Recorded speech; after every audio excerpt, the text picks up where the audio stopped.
Hi hello ನಮಸ್ಕಾರ ರೀಪ ಎಲ್ಲ ದೊಡ್ಡ ಮಂದಿಗೆ. ಇವತ್ತು ನಾವು ನೋಡೋಕೆ ಹೊರಟಿರೋದು ಬೆಳಗಾವಿಯ ಮತ್ತೊಂದು ಹಿಸ್ಟಾರಿಕಲ್ ಪ್ಲೇಸ್ಗೆ. ಹಾಗಿದ್ರೆ ಆ ಸ್ಥಳ ಯಾವುದು, ಅದರ ವಿಶೇಷತೆ ಏನು, ಹಾಗಿದ್ರೆ ಅದರ ಸಂಪೂರ್ಣ ಇತಿಹಾಸವನ್ನು ತಿಳಿದುಕೊಂಡು ಬರೋಣ ಬನ್ನಿ. ಅದಕ್ಕೂ ಮುನ್ನ ನೀವಿನ್ನು ನಮ್ಮ ಚಾನಲನ್ನು ಸಬ್ಸ್ಕ್ರೈಬ್ ಮಾಡಿಲ್ಲ ಅಂದರೆ ಸಬ್ಸ್ಕ್ರೈಬ್ ಮಾಡೋದ್ರ ಮೂಲಕ ನಮಗೆ ಸಪೋರ್ಟ್ ಮಾಡಿ. ನಾನು ಈ ಹಿಂದಿನ ವಿಡಿಯೋದಲ್ಲಿ ನಿಮಗೆ ಕಮಲ ಬಸದಿ ಬಗ್ಗೆ ಸಂಪೂರ್ಣವಾದ ಇತಿಹಾಸ, ಕೆತ್ತನೆ, ವಾಸ್ತುಶಿಲ್ಪದ ಬಗ್ಗೆ ಮಾಹಿತಿ ನೀಡಿದ್ದೆ. ಕಮಲ ಬಸದಿ ಹತ್ತಿರ ಇರುವ ಇನ್ನೊಂದು ಬಸದಿಯೇ ಈ ಚಿಕ್ಕ ಬಸದಿ. ಎತ್ತರದಲ್ಲಿ ಕಟ್ಟಲಾದ ಈ ಬಸದಿಯ ಪ್ರವೇಶ ದ್ವಾರದ ಮುಂಭಾಗದಲ್ಲಿ ಕಟಾಂಚನವನ್ನು ಹೊಂದಿದೆ. ಹೊರಬದಿಯಲ್ಲಿ ವಿವಿಧ ವಾದ್ಯ ರೋಂಡಗಳಿರುವ ಶಿಲ್ಪಗಳನ್ನು ಇಲ್ಲಿ ಕೆತ್ತಲಾಗಿದೆ.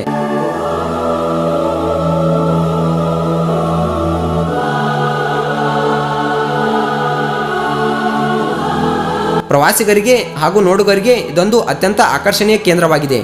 ಈ ಜಿನಾಲಯವನ್ನು ಅತ್ಯಂತ ಸುಂದರವಾಗಿ ಮತ್ತು ಹಳೆಯ ಕಟ್ಟಡವಾಗಿದೆ. ಗೆಳೆಯರೇ, ಸಾಧ್ಯವಾದರೆ ಒಮ್ಮೆಯಾದರೂ ಈ ಬಸದಿ ಹಾಗೆ ಇದರ ಹತ್ತಿರ ಇರುವ ಇನ್ನೊಂದು ಕಮಲ ಬಸದಿಗೆ ಭೇಟಿ ನೀಡಿ.